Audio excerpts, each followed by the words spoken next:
So this is fun for me. My first basketball teacher in 1977, 38 years later, you're teaching me the game. You took me in a long time ago, thank you for that. What's the greatest lesson that basketball has taught you, Bo? Well, Jim, I don't want to make this public, but I probably should. When I first sat down with you to talk basketball, do you remember that peach basket? Yes, I do, actually. No, we don't go that far. That was just 1977, Bo. You're asking me what is the lesson I've learned from basketball? From all of your years of the game. That nothing replaces energy, positive thinking, and work ethic. Nothing's accomplished without those things, and whether it's as a player, as a coach, or anybody even in your profession, or if you have those things and your vision is something that you're comfortable with and that you've thought about and you've made it your goal to get something done, with those things you can get it done. I remember one thing you said to me, big and small, it's the game for all. What's the greatest lesson in your career, Jason? Well, I think right now is patience. You know, I think being a player, you can control things a little bit better.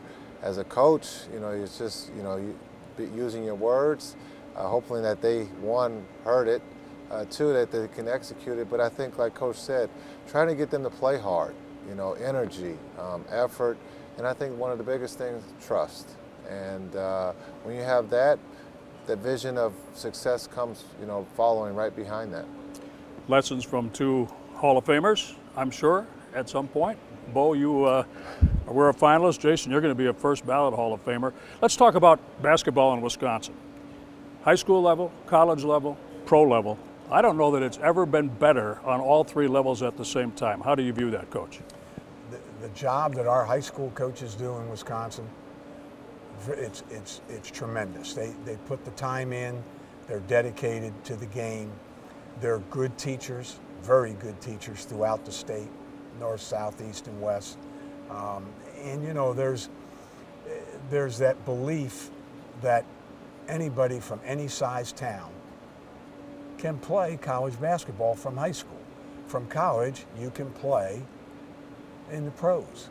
There's different levels that this state represents, and I think that, as you said, they represent each level pretty well. And as on my end, it's the collegiate level where I get a chance to watch a lot of high schools because of the recruiting.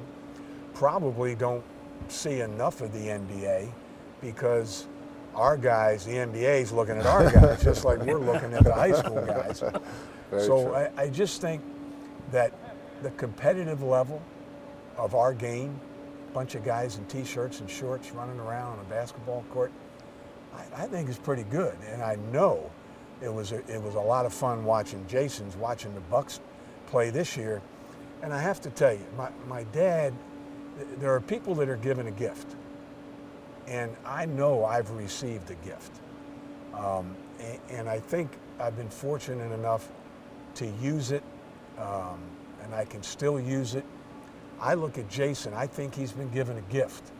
I was a point guard, he played point guard, and you're right next to me, but I'm saying that I think you have a vision for the game the same way that I have for all these years, and you're not swaying from the vision very far. You believe that the game should be played a certain way. Correct. Because of things that you've learned and you've been given from other people. Jason, keep using your gift. That's something I can say to you because I think it's pretty good. If I can have success, then I'll be fine. That you've had, that's a great honor. Thank you for that compliment. You came from the East, which was a basketball mecca, Philadelphia area, California, basketball mecca. I don't think that people would put Wisconsin on that list, but now they have to, don't they? They do, and I think when Coach talks about, you know, every level, playing at a very high level, when you talk about high school and college and NBA, I mean, that just, for high school, you go boys and girls, you know, playing at a very high level. In college, this is the blueprint. right here, sitting in Wisconsin here in Madison, the success of understanding it takes hard work, it takes trust, and when you have those ingredients, success and winning will come with that, and so hopefully we can follow Coach. Overall state of the game, what do you think? Good hands, game's good, solid today? I think the game's solid because you have a lot of people interested, a lot of input, and a lot of information being digested, and then an outcome. So there are a lot of people who feel that the game of basketball, they feel, should be played a certain way. Coaches feel it should be played a certain way, players, fans sitting at home, administrators. So all those, that combination of information and ideas coming together, how about the fact that we had our best year ever in college basketball?